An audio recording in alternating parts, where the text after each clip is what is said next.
Libération sous caution de 15 opposants au président zimbabwéen Robert Mugabe. Ils ont été interpellés lors d'une veille publique dans le centre de Harare.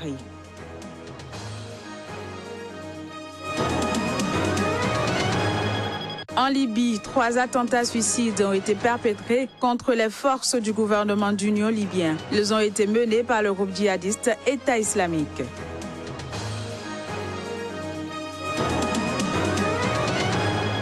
Puis fusillade dans un club gay d'Orlando aux États-Unis. 50 personnes tuées, 53 autres blessées. Il s'agit là de la pire fusillade de masse de l'histoire de ce pays.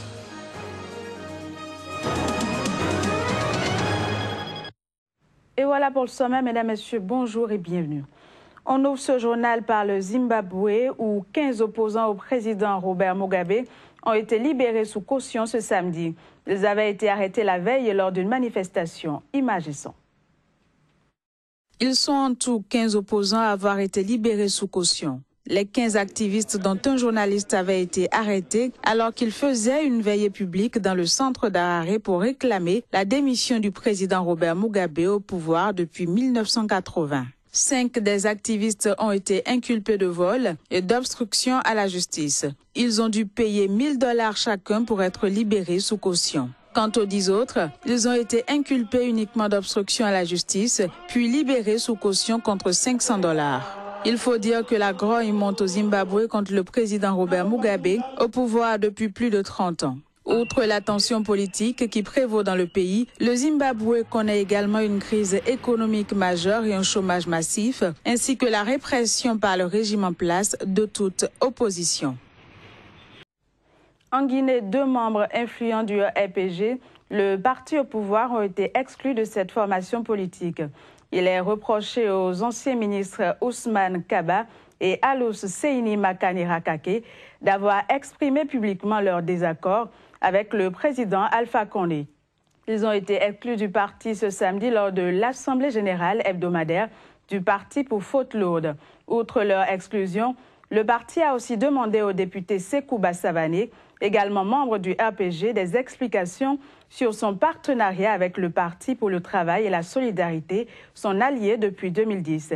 Le député Sékou Bassavané a reçu l'injonction de rompre avec le PTS. Au Mali, 10 personnes ont été tuées ce samedi lors des affrontements entre groupes armés. Parmi les personnes tuées, des jeunes Peuls qui avaient quitté les groupes djihadistes pour intégrer le processus de paix. Malgré la signature en mai-juin 2015 d'un accord de paix censé isoler définitivement les djihadistes, des zones entières échappent encore au contrôle des forces maliennes et étrangères. Au Niger, le coordinateur humanitaire des Nations Unies, Fode Ndiaye, a appelé ce samedi la communauté internationale à mobiliser ses ressources pour la crise humanitaire. Une crise née suite aux attaques massives de Boko Haram à Bosso dans le sud-est du pays. Reportage. Quelques 50 000 personnes ont dû prendre la fuite et quitter la zone pour échouer dans un secteur ayant déjà accueilli de nombreux camps de réfugiés en raison du harcèlement du groupe djihadiste Boko Haram. Avant l'assaut du groupe terroriste, les Nations Unies au Niger disposaient d'un plan de réponse humanitaire s'élevant à $75 millions. Mais aujourd'hui, l'organisation manque de $3 sur 4. D'où l'urgence, selon le coordinateur humanitaire des Nations Unies au Niger, de mobiliser les ressources internationales pour faire face à la crise humanitaire. Ces familles attendent, certains n'ont pas d'abri, c'est en dessous des arbres, comme je l'ai souligné, sous des conditions torrides. Notre assistance sur ce plan porte d'abord sur l'eau. Fode Ndiaye estime que la crise humanitaire au Niger pourrait avoir une incidence grave et durable sur les pays du lac Tchad. En attendant une réponse internationale, les humanitaires apportent déjà des citernes d'eau aux déplacés et procéderont bientôt à des forages. Le groupe djihadiste État islamique a perpétré ce dimanche 3 attentats suicides contre les forces du gouvernement d'union libyen qui le combattent à Sirte. Les attaques ont fait plusieurs victimes dans le rang des forces de sécurité. Les attentats ont été perpétrés à l'aide de voitures piégées. Le premier a eu lieu à quelques mètres d'un rassemblement des forces pro-gouvernementales près du rond-point d'Abouadi, dans le sud-est de Sirte. Le deuxième a ciblé un autre rassemblement des forces à l'ouest de la ville et le troisième visait un hôpital de campagne dans la même zone. Pour la première fois depuis le soulèvement sanglant des écoliers de Soweto en 1976, des élèves qui s'étaient fait tirer dessus et d'ex-soldats du régime de l'apartheid ont marché côte à côte ce samedi dans le township.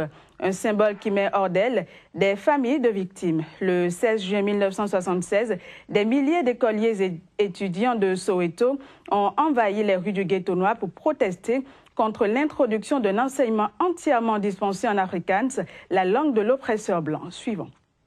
On est triste pour ce qui s'est passé il y a 40 ans. Nous sommes désolés que des gens souffrent encore à cause des circonstances, mais ce que nous disons ici, c'est que nous commençons une nouvelle ère. Il n'y a pas beaucoup de gens qui sont satisfaits de ce qu'il se passe dans le pays, et aujourd'hui, il faut penser de façon nouvelle. Il faut agir de façon inédite, il faut s'entraider, et nous devons commencer à apprendre à nos enfants comment être de bons citoyens de ce pays. L'armée n'est pas ici pour confesser quoi que ce soit parce que nous considérons que nous n'avons rien à confesser. Nous n'avons tué personne dans le bidonville. Nous étions les gardiens de la paix. Mais nous sommes ici pour aller de l'avant. C'était il y a 40 ans.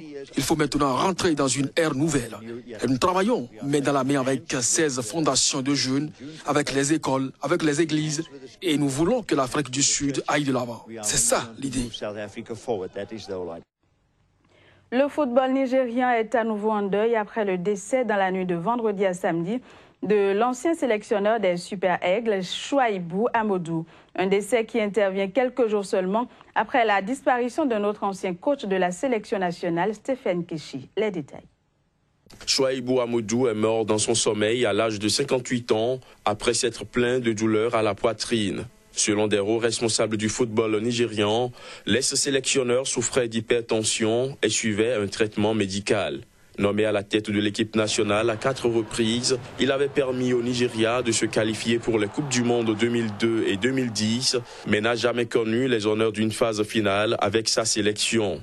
Également vainqueur de la Coupe d'Afrique des vainqueurs de coupe en 1991 avec les BBC Lions, Chouaïbou Amadou était pressenti pour reprendre en main l'équipe une nouvelle fois pour remplacer le sélectionneur Sondé Olyssé après sa démission en février dernier. Mais il a décliné l'offre en raison de ses problèmes de santé. Son décès est un autre coup dur pour le football nigérian car il intervient après la disparition mercredi dernier de Stephen Keshi, son ancien assistant, lors de la qualification des Super Eagles pour le Mondial 2002. L'ancien capitaine du Nigeria, Stephen Keshi, vainqueur de la Coupe d'Afrique des Nations en 1994 en tant que joueur et en 2013 en tant que sélectionneur, est décédé mercredi à 54 ans, vraisemblablement d'une crise cardiaque. L'Amérique s'est réveillée sous le choc de la pire fusillade de masse de son histoire ce dimanche. 50 morts et 53 personnes blessées découlent de ce drame produit dans un club gay d'Orlando en Floride. Les autorités ont ouvert une enquête pour terrorisme. Selon le gouverneur de Floride, il s'agit là clairement d'un acte terroriste. Le suspect, un homme âgé de 29 ans qui aurait agi seul selon les premières indications de l'enquête, est mort lors d'un échange de tirs avec les forces de l'ordre. Le FBI l'a identifié mais n'a pas voulu en dire plus en attendant de prévenir ses proches. Yingluck Shinawatra, ancienne première ministre thaïlandaise, a le vent en poupe. Elle refait surface à travers une tournée pour montrer à ses fans que sa famille compte toujours sur l'échiquier politique, et ce malgré les efforts de la junte pour la juguler. Suivant. Sa page Facebook compte désormais 5 millions de fans. Yingluck en fait tout un événement qui mérite d'être célébré. Depuis leur arrivée au pouvoir en 2014, les militaires interdisent toujours toute manifestation politique. Cette fois, l'ex-première ministre effectue une tournée culturelle.